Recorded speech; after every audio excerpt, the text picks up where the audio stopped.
Bueno, continuamos con las plagas. Habíamos comentado el día pasado la novena plaga y habíamos visto que la novena plaga consistió en unas tinieblas, pero unas tinieblas que fueron causadas por el viento, según los intérpretes, ¿no? Fue el viento, los exégetas, digamos, ese viento, un viento huracanado, que de vez en cuando, un viento fuerte, impetuoso, que existe de vez en cuando. Generalmente se calcula que esto suele darse, este tipo concreto, entre marzo y abril. Por lo tanto, estamos más o menos en ese tiempo. Y arrastra mucho arena del desierto. Esto se repite, aunque no con esa intensidad con que debió ocurrir aquello. Con lo cual, pues todo quedó en tinieblas, con mucha oscuridad. De hecho, históricamente, según cuenta Heródoto, el ejército de Cambises también se vio pues sepultado en el desierto con una situación semejante. Y se quedaron, pues que no podían continuar. O sea que son, como hemos explicado, son unos fenómenos que lo milagroso está en la manera como ocurre, en el momento en que ocurre y con la intensidad con que ocurre. Es interesante, y esto no lo leímos, no nos dio tiempo de leerlo, cómo nos comenta el libro de la sabiduría esta plaga. Fijaos en Sabiduría, capítulo 17, versículos del 1 al 20. En el libro de la sabiduría, por lo tanto, es con un estilo poético propio de este libro. Grandes e inescrutables son tus juicios, y por esto las almas en tinieblas se extraviaron. Pues suponiendo los inicuos que podían dominar sobre la nación santa, quedaron presos de las tinieblas y encadenados por una larga noche, encerrados bajo tus techos, excluidos de tu eterna providencia. Imaginándose poder ocultar sus pecados secretos bajo el oscuro velo del olvido, fueron dispersados, sobrecogidos de terrible espanto y turbados por espectros. Pues ni el escondrijo que los protegía los preservaba del terror, y rumores aterradores les infundían espanto, y espectros tristes y de rostros tétricos se les aparecían. Y ninguna fuerza de fuego era capaz de darles luz, ni la llama brillante de los astros podía iluminar aquella horrenda noche. Solo les aparecía un fuego repentino y temeroso, y espantados de la visión, cuya causa no veían, juzgaban más terrible lo que estaba a su vista. Las ilusiones del arte mágica quedaban por los suelos, y afrentosa corrección para los que presumían de sabiduría. Pues los que prometían expulsar los miedos y las turbaciones del alma enferma, esos mismos padecían de un miedo ridículo, pues aunque nada hubiese que les pudiera infundir espanto, aterrados por el paso de los animales y el silbido de las serpientes, se morían de miedo, y ni querían mirar lo que por ninguna vía podían evitar. Que la maldad es cobarde y da testimonio contra sí misma, y siempre sospecha lo más grave, perturbada por su conciencia, pues la causa del temor no es otra que la renuncia a los auxilios que proceden de la reflexión, porque cuanto menor ayuda se recibe del fondo del alma, tanto mayor se cree lo desconocido que atormenta. Ellos, en medio de una noche realmente impenetrable, salía del fondo del insondable Hades y durmieron el mismo sueño. Unos agitados por prodigiosos fantasmas, otros desfallecidos por el abatimiento del ánimo, sorprendidos por un repentino e inesperado terror. Luego, si alguno caía rendido, quedaba como encerrado en una cárcel sin cadenas. El labrador o el pastor, el obrero ocupado en los trabajos del campo, sorprendidos, soportaban lo inevitable.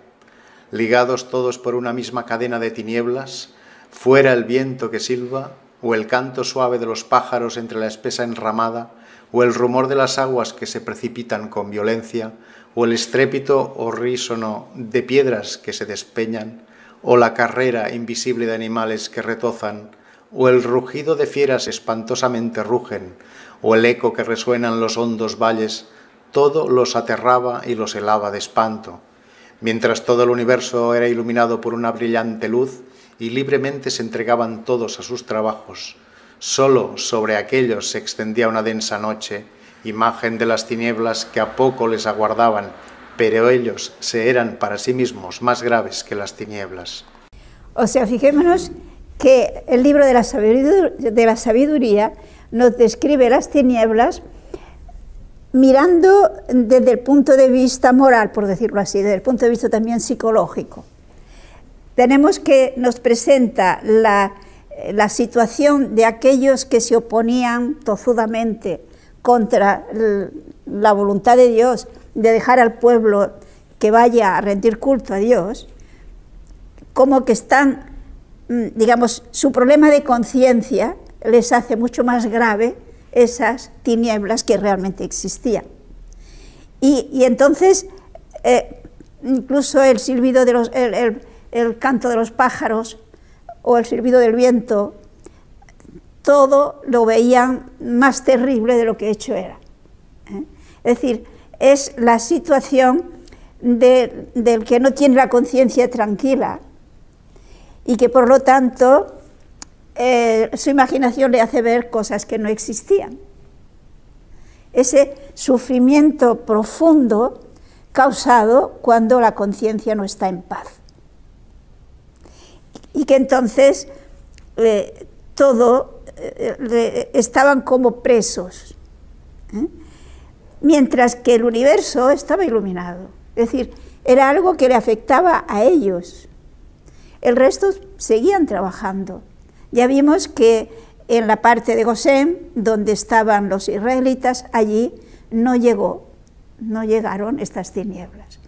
Posiblemente se supone porque hay todos unos salientes montañosos que frenaría el paso del viento con toda esta cantidad de arena que llevaba consigo. Pero lo que nos interesaba, por este querido que leáramos ese texto, cómo en este libro de la sabiduría, que es un libro sapiencial, que por lo tanto ya ha reflexionado ante Dios de este hecho, nos da esta orientación, digamos, esta visión de la situación del alma que no tiene la conciencia tranquila, que no actúa de una manera recta ante Dios, y que por lo tanto surge también ese miedo. Fijémonos que nos describe el miedo como un renunciar de alguna manera al uso de razón. No hay argumentos sólidos reales para tener ese pánico, sino que el pánico es consecuencia de esa situación interna de la persona, ¿no? De su conciencia.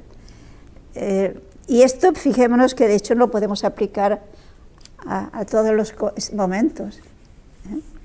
Y cuando la conciencia no está tranquila, cuando no hay paz interior, fácilmente se ven las cosas mucho más terribles de lo que son. Y entonces cuando surge el miedo, un miedo irracional, por decirlo así, ¿no? Bien, volvemos por lo tanto al Éxodo, el capítulo 10. Y leamos los versículos 24 al 29. El faraón llamó a Moisés y a Aarón y dijo: Id, servid a Yahvé, pero que queden aquí vuestras ovejas y vuestros bueyes, aun a los niños podéis llevároslo con vosotros. Moisés respondió: Tienes que poner en nuestras manos de qué hacer sacrificios y holocaustos a Yahvé nuestro Dios. Nuestros ganados han de venir también con nosotros, no ha de quedar ni una uña, porque de ellos hemos de tomar lo que ofrezcamos a Yahvé nuestro Dios, y ni nosotros siquiera sabemos, hasta que lleguemos allá, las víctimas que a Yahvé habremos de ofrecer. Yahvé endureció el corazón del faraón, y el faraón no quiso dejarlos ir. Dijo a Moisés: Sal de aquí y guárdate de volver a aparecer en mi presencia, porque el día que aparezcas delante de mí morirás. Tú lo has dicho, respondió Moisés, no volveré a aparecer delante de ti.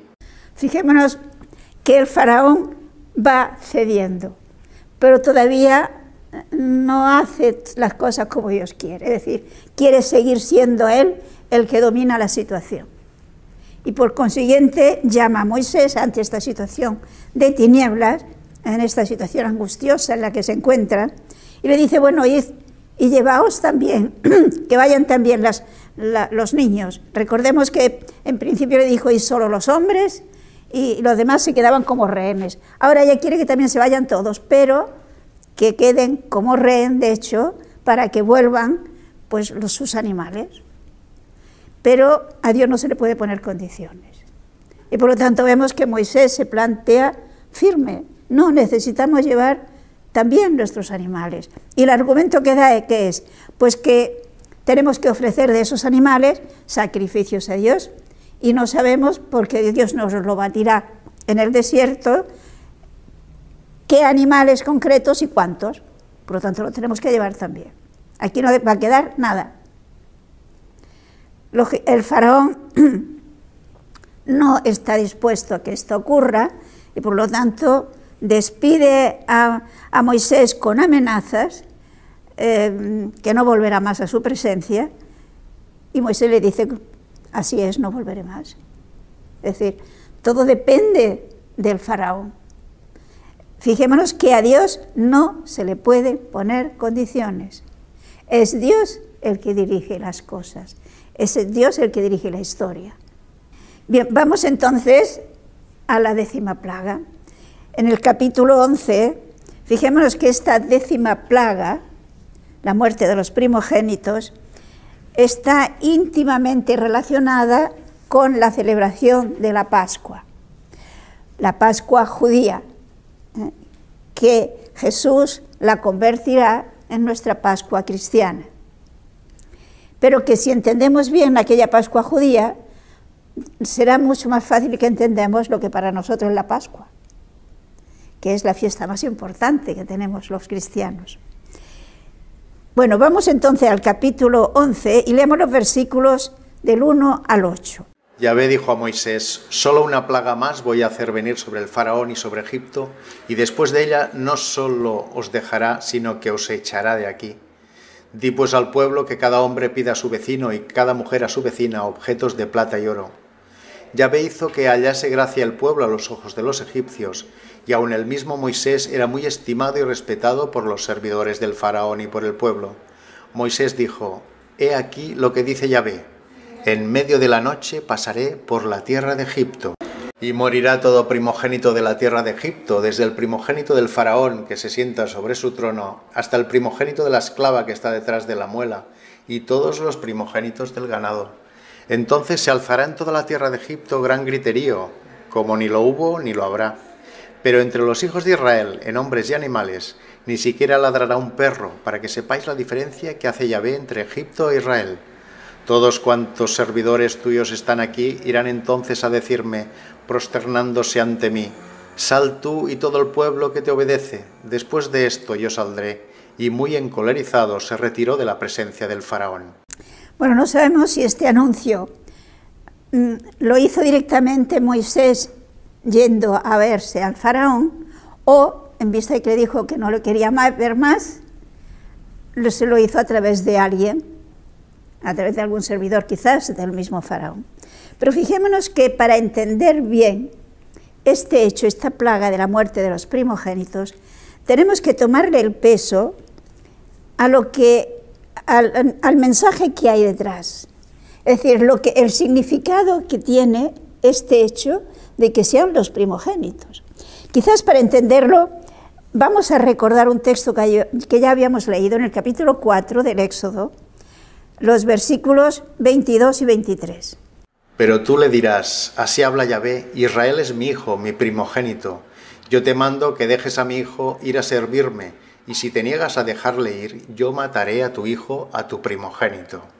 O sea, fijémonos que según el texto, y hay otros textos que nos dice la misma idea, el pueblo de Israel, entre todos los pueblos, se presenta como el primogénito de Yahvé.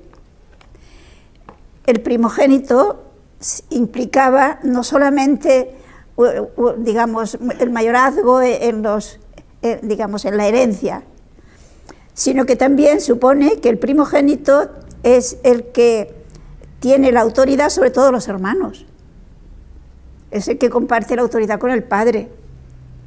Por lo tanto, si Israel es el primogénito y Egipto es otro que no es primogénito, no puede el otro que no es primogénito tener dominado al primogénito. No sé si ven este concepto, ¿eh? Por lo tanto, la manera de conseguir que el faraón, que no pertenece a un pueblo primogénito de Dios, deje a su primogénito, pues va a morir el primogénito del faraón y de los egipcios. Es decir, es una manera de hacerle entender que no puede seguir reteniendo al pueblo de Dios, que no puede seguir oponiéndose a la voluntad de Dios. Entonces se acomoda a este concepto de primogénitos. Y fijémonos que el hecho del primogénito implica, por lo tanto, que el faraón tenga conciencia que Dios es Dios de todos y que, por lo tanto, tiene que obedecer a Dios. Es decir, es como el padre que tiene muchos hijos, ¿no? Es el padre de todos. Pero el primogénito es el que comparte la autoridad con el padre. Pues Egipto es uno, pero no es primogénito. No puede retenerlo contra la voluntad del padre. O sea, fijémonos que este concepto social de la manera de organización de la sociedad entonces debe ayudarle a entender que Dios es el que tiene la suma autoridad sobre todos los pueblos. No sé si captan, es decir, es algo que Dios se vale, y esto lo vamos a ver más de una ocasión. Dios se vale de hechos concretos, de costumbres que se daban entre ellos, para, partiendo de eso, que podríamos decir es algo que ellos entendían, llevarles a entender con mayor profundidad una serie de acontecimientos. Por lo tanto, aquí encontramos con este hecho del primogénito. Luego, si no deja salir a su pueblo, morirán los primogénitos. Y entonces ellos mismos le dirán que se vaya. Y los mismos servidores del faraón. Con todo, si nos hemos fijado en este texto que hemos leído del Éxodo del capítulo 11, se fijarán que el pueblo egipcio veía con simpatía a los hebreos y que cuando ellos le pidan, porque van a salir a celebrar la fiesta, objetos de valor, se lo van a dar encantados. ¿Por qué? Porque sentían simpatía hacia el pueblo de Israel. Y es Dios que hace que el pueblo simpatice, no los vea como enemigos, los ven como víctimas que son tratados injustamente. Y por lo tanto, pues están contentos de ayudarles, por decirlo de alguna forma. Podemos continuar ahora, nos vamos a saltar al capítulo 12 y leamos los versículos, en este capítulo 12, perdón, todo este capítulo 12 nos habla de la celebración de la Pascua. Fijémonos que la Pascua judía implicaba, en la celebración de la Pascua, implicaba, digamos, dos elementos: el cordero pascual y los panes ácimos. Parece evidente, y los estudios exegéticos que se hacen lo prueban así, que tanto lo uno como lo otro eran costumbres que ya se daban. Recordemos que desde tiempo de Caín y Abel ofrecían las primicias a Dios. ¿Y qué es lo que ofrecían los ganaderos? Pues las primicias de los animales. ¿Y qué ofrecían los labradores? Pues las primicias de sus productos. Por lo tanto, la Pascua, la celebración del Cordero, era una fiesta que se celebraba anteriormente como primicia de los pastores. Y el pan ácimo igualmente era como una primicia de los labradores. Ahora Dios le va a enseñar a Moisés y a través de Moisés al pueblo, partiendo de eso que ya celebraban y por lo tanto para ellos tenía un sentido, una mayor profundidad en el sentido de estos hechos, de estas fiestas, y un nuevo significado, indicándole la manera como tenían que celebrarlo. Entonces, vamos a leer en este capítulo 12 los versículos del 1 al 6. Yahvé dijo a Moisés y a Aarón en tierra de Egipto: Este mes será para vosotros el comienzo del año, el mes primero del año. Hablad a toda la asamblea de Israel y decidles: el día 10 de este mes tome cada uno, según las casas paternas, una res menor por cada casa. Si la casa fuere menor de lo necesario para comer la res, tome a su vecino, al de la casa cercana, según el número de personas, computándolo para la res según lo que cada cual puede comer. La res será sin defecto, macho, primal, cordero o cabrito. Lo reservaréis hasta el día 14 de este mes y todo Israel lo inmolará entre dos luces. O sea, aquí ya tenemos una serie de detalles de esta fiesta que luego, como veremos, se celebrará cada año, hasta la actualidad, entre los judíos creyentes. ¿Qué detalles le dice de Moisés? Se ha de decir a toda la asamblea que celebrarán la noche que ya se indica una cena de un cordero. Pero fijémonos en las cualidades que tiene reunir esta red. Ha de ser sin defecto, macho o cabrío, pero que sin defecto. ¿Por qué? Porque es algo que se va a ofrecer a Dios. Y a Dios no se puede ofrecer cosas que no sean buenas, que no estén bien. Se ha de ofrecer lo mejor. Luego, sin defecto. Otro detalle, ha de ser macho. ¿Y por qué macho? Fijémonos que Dios se acomoda, insisto, a la mentalidad. El macho se consideraba fuente de vida, y la vida es el valor supremo que se ha de ofrecer a Dios. Por lo tanto, ha de ser macho. Ha de ser también, puede ser cordero o cabrito, y ha de ser primal, es decir, nacido durante aquel año. No puede ser viejo. Un cabrito o un cordero nacido dentro de aquel año. Pero además, fijémonos que se ha de reservar, es decir, apartar del rebaño, unos días antes. El día 10 se separará y el día 14 se hará la inmolación. ¿Y por qué se separará? Porque fijémonos que es mismo el concepto de la dignidad de Dios. Es algo que se va a dedicar a Dios, por lo tanto hay que separarlo del resto.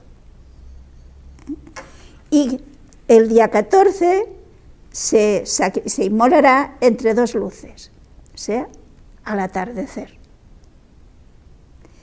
Continuemos, los versículos 7 al 11. Tomarán de su sangre y untarán los postes y el dintel de la casa donde se coma. Comerán la carne esta misma noche, la comerán asada al fuego, con panes ácimos y lechugas silvestres. No comerán nada de él crudo, ni cocido al agua, todo asado al fuego, cabeza, patas y entrañas. No dejaréis nada para el día siguiente, si algo quedare, lo quemaréis.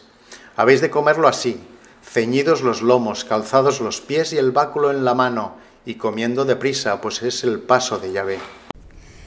Fijémonos que aquí se le da toda una serie de detalles de cómo se ha de celebrar esta fiesta, que se ha de celebrar en este momento, digamos, como preparación de la salida, que ahora veremos, pero luego se ha de celebrar cada año. Es algo que se tiene que recordar, ya lo iremos viendo. Y por lo tanto, lo primero que se ha de hacer, el cordero o el cabrito que cojan, ha de ser de tal forma que el grupo que se reúna lo pueda comer. A ser posible que no sobre, porque lo que sobre se ha de quemar.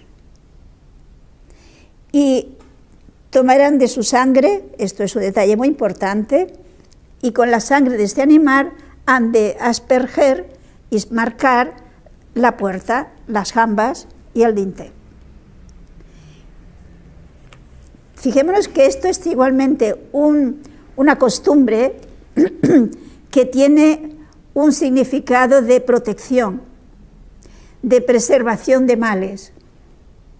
Pues ellos con esta sangre untarán los dinteles y repito, la puerta en general, y comerán la carne esa misma noche. ¿Y de qué manera se ha de comer? Fijémonos que los detalles tienen un gran significado, cada uno de los detalles. Este cordero pascual se ha de comer asado, con patas y entrañas y todo. Es decir, no se puede entretener a hacer un guiso bien, que sea más sabroso, sino sencillamente asado. ¿Y asado por qué? ¿Por qué de esa forma? Pues por la prisa que hay. Se ha de hacer todo rápido. Ha de comerse con pan ácimo, también por lo mismo, porque no dio tiempo a que fermentara. Luego ya se dirá que de las casas se ha de sacar toda levadura durante los días de los ácimos. Y ya veremos el significado que esto significa, que esto tiene. Y al mismo tiempo acompañándolo con hierbas amargas, o sea, con lechuga silvestre, o sea, con hierbas amargas, que les recuerda la amargura de la estancia en Egipto. Y se ha de comer deprisa. Nos dice que porque es la Pascua de Yahvé. Esta palabra Pascua significa paso. Digamos, el significado es de origen popular. Y va a pasar el Señor salvando a los israelitas y castigando a los egipcios por no dejarles salir. Este es el significado. Continuemos desde el versículo 12 al 14. Esa noche pasaré yo por la tierra de Egipto y mataré a todos los primogénitos de la tierra de Egipto, desde los hombres hasta los animales, y castigaré a todos los dioses de Egipto. Yo, Yahvé. La sangre servirá de señal en la casa donde estéis. Yo veré la sangre y pasaré de largo, y no habrá para vosotros plaga mortal cuando yo hiera la tierra de Egipto. Este día será para vosotros memorable, y lo celebraréis solemnemente en honor de Yahvé de generación en generación. Será una fiesta a perpetuidad. O sea, como vemos aquí tenemos la institución de esta fiesta que se ha de celebrar a perpetuidad. ¿Y qué nos dice? Esa noche yo pasaré por la tierra de Egipto.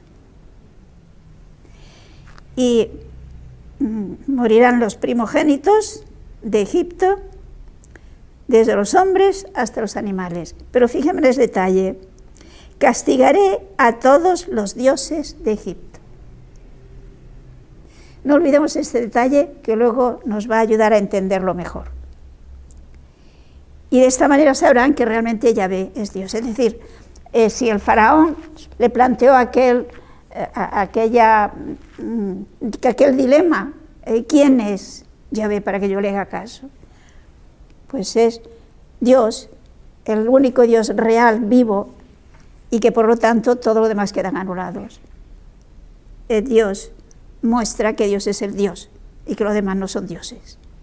Este es el sentido, ¿no? Por lo tanto, esa noche Dios castigará, pongamos entre comillas, a todos los dioses de Egipto. Pero donde esté señalado la casa que esté señalada con la sangre del cordero, allí no pasará nada. Dios pasará de largo y este día quedarán salvados, por lo tanto, de la muerte, gracias a esa sangre que ha marcado las puertas. Fijémonos,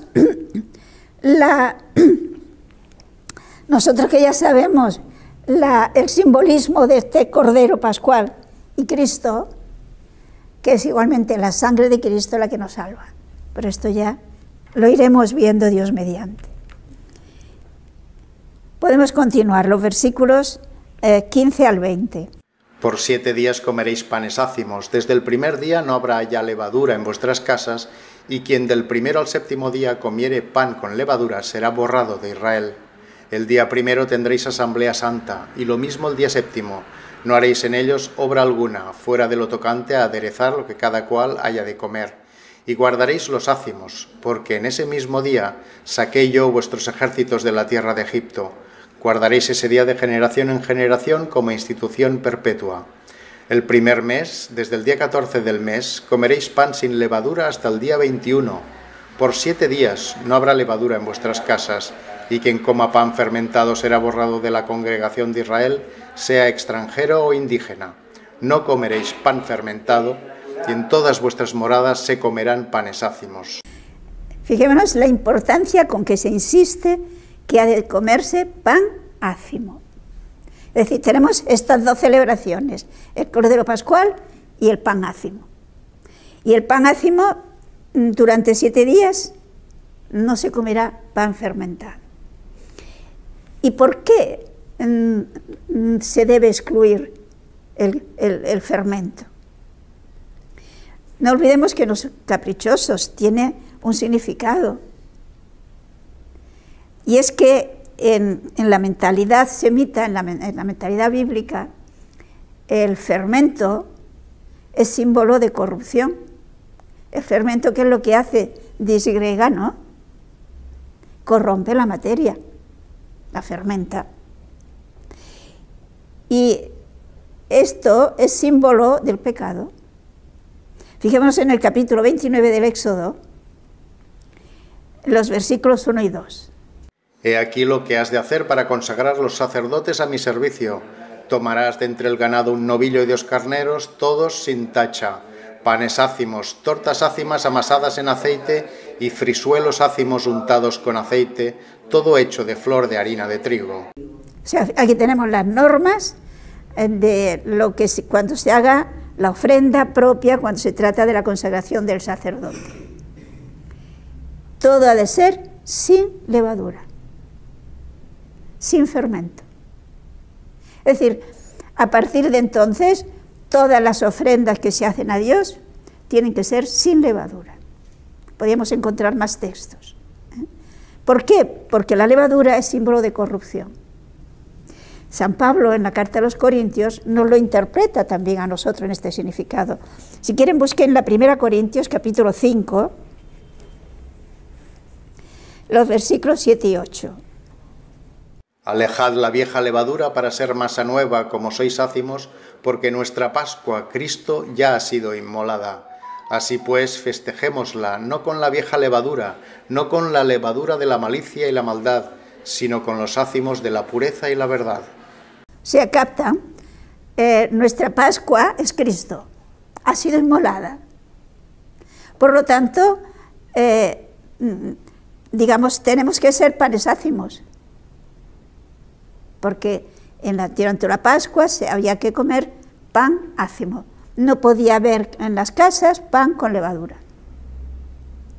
¿Y cuál es la levadura? Aquí nos lo dice San Pablo. No puede haber en nosotros levadura, por consiguiente tenemos que ser, la levadura es toda malicia, toda maldad, es decir, el pecado. Por esto, fíjense que en estas normas que está dando Dios a través de Moisés al pueblo, se ha de excluir todo aquel que tenga en casa, que tengan pan con levadura, ha de ser excluido, sea quien sea. ¿No les recuerda esto aquello que nos dice San Pablo en la carta a los Efesios? Que Dios desde antes de la creación del mundo ya pensó en nosotros. ¿Y cómo nos pensó? Santos e inmaculados en su presencia por el amor. Es decir, Dios nos ha creado desde un principio para que seamos santos. Entonces, fijémonos que todo sirve para ir aprendiendo, captando, asimilando esa realidad. Fuera la levadura, fuera la maldad, fuera la corrupción. Hemos de ser santos, hemos de ser personas que reflejemos de alguna manera ese hecho de que somos miembros de Cristo, de que somos hijos de Dios. Hemos de asemejarnos a nuestro Padre. Hemos de reflejar la presencia de Cristo en nosotros. Y fijémonos que esto que ahora nosotros vemos en plenitud, que San Pablo nos lo ha explicado y que Jesús nos lo ha dicho tan claro, ya se estaba insinuando, ya se estaba preparando, es decir, la idea está desarrollándose cada vez más, pero comienza entonces ya, simbolizado en este hecho de que se había de excluir toda levadura. Ellos esto lo celebraban una vez al año, nosotros todo el año, porque nuestra Pascua, participamos de nuestra Pascua, todos los días podemos participar, y sobre todo participamos los domingos.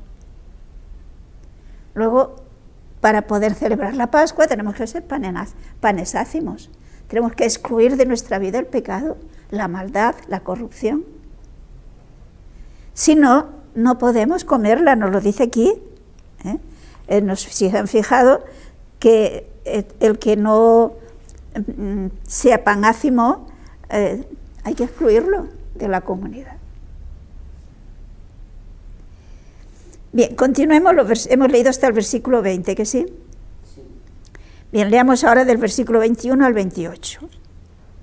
Toma de la sangre que habrá sobre el altar y el óleo de la unción, y asperge y unge a Aarón y sus vestiduras, y así será consagrado él y sus vestiduras, sus hijos y sus vestiduras. Toma el sebo del carnero, la cola, el sebo que cubre las entrañas, la redecilla del hígado, los 2 riñones con el sebo que los envuelve y la pata derecha, pues este carnero es carnero de inauguración. También el cestillo de ácimos puesto ante Yahvé. Toma un pan, una torta y un frisuelo, y pon todo esto en las palmas de las manos de Aarón y de sus hijos, y haz que las agiten como ofrenda agitada ante Yahvé. Luego los tomarás de sus manos y los quemarás en el altar encima del holocausto, en suave olor ante Yahvé para ofrecérselo. Tomarás el medio pecho del carnero de inauguración, que sería de Aarón, y lo agitarás como ofrenda agitada ante Yahvé. Esta será su parte. Santificarás el otro medio de agitación y el brazuelo de elevación que han sido agitados y elevados del carnero de inauguración, lo que cede en favor de Aarón y de sus hijos, y esa será la parte de Aarón y de sus hijos. Esa será la parte de Aarón y de sus hijos por ley perpetua, que guardarán los hijos de Israel, pues es ofrenda de elevación, y en los sacrificios eucarísticos de los hijos de Israel, la ofrenda de elevación es de Yahvé. Se fijan que ha habido ya un cambio en el pueblo. Ahora ya el pueblo sí hace caso de lo que Dios le dice a través de Moisés. Adoran y lo realizan. ¿Y qué es lo que les dice Moisés que tienen que hacer? Todo esto que Dios le ha estado informando, del cordero, de las condiciones, de cómo se ha de hacer, pues ahora Moisés convoca a los ancianos, es decir, ya sabemos que son los responsables civiles, diríamoslo así, del pueblo, y les explica todas estas pautas que le ha dado Dios. Que cojan del rebaño el cordero de acuerdo con el número de personas, que hagan un hisopo, que con aquello marquen las puertas, y que, le dice, Yahvé va a castigar y al pueblo, digamos, a los dioses egipcios, también al pueblo, ¿no? Sobre todo al faraón y a sus ministros. Y dice que el exterminador, cuando vea la sangre, pasará de largo, y por lo tanto no les pasará nada. Y este rito lo deben guardar de generación en generación. Se lo deben enseñar a los hijos. Y fíjense que les dice que cuando os pregunten vuestros hijos qué significa para vosotros este rito, se lo han de explicar. Es decir, observemos que la Pascua no es un simple recuerdo de algo que pasó, sino que es algo que han de vivir, porque por el hecho de que Dios intervino y Dios, mediante la muerte de los primogénitos, consiguió que Israel pudiera salir. El pueblo de Israel es un pueblo libre, el pueblo de Israel existe. Si no hubiera hecho aquello, sin aquel acontecimiento de Egipto y de la muerte de los primogénitos, etc., el pueblo de Israel se habría acabado disgregando en Egipto. Y no se habría formado un pueblo. Eran un grupo de tribus. No era un pueblo. Ese pueblo se formó gracias a que Dios intervino, pudieron salir y a través del desierto se fue formando, por decirlo así, la fisonomía, el hecho de ser pueblo, que luego conquistará su tierra. Pero, por lo tanto, ese es un hecho fundamental. Dios, de hecho, cuando el israelita celebra la Pascua y el menor de la familia pregunta al padre, ¿y por qué esta noche no es como las demás noches? El padre o la persona mayor que haya en aquella casa en aquel momento debe explicárselo. Y el sentido es, porque gracias a aquello Dios nos libró a nosotros.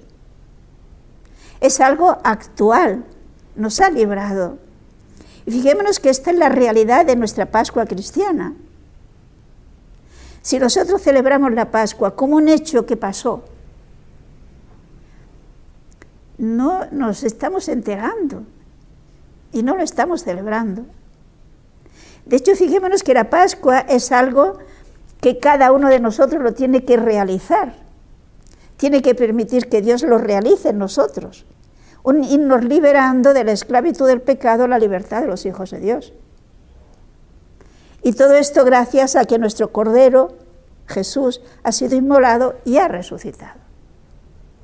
Por lo tanto, ese hecho histórico de Jesús muerto y resucitado es el que nos permite a nosotros hoy salir del pecado, salir de la esclavitud, salir de la miseria y encontrarnos, crecer y tener la vida nueva, la vida eterna, la vida feliz, la vida de hijo de Dios.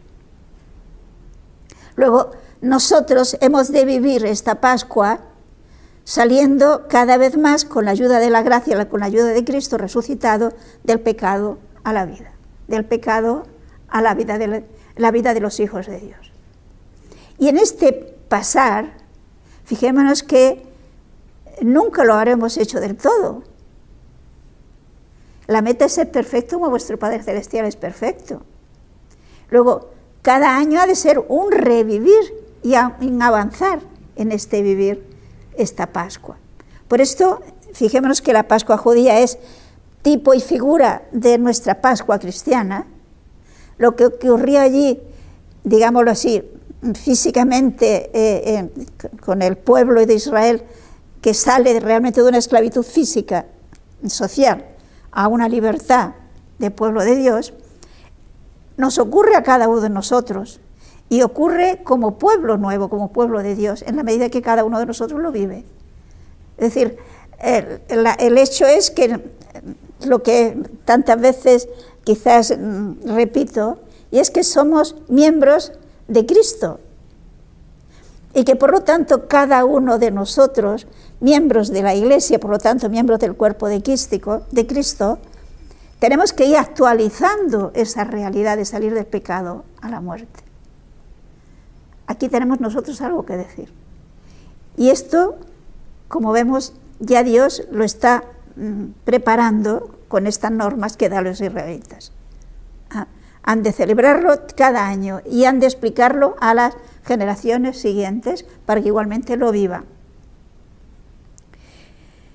Bien, a continuación tenemos ya la realización de este hecho, pero tenemos la hora y por lo tanto tenemos que quedarnos y continuaremos. Pasaremos el Mar Rojo, Dios mediante, el próximo día.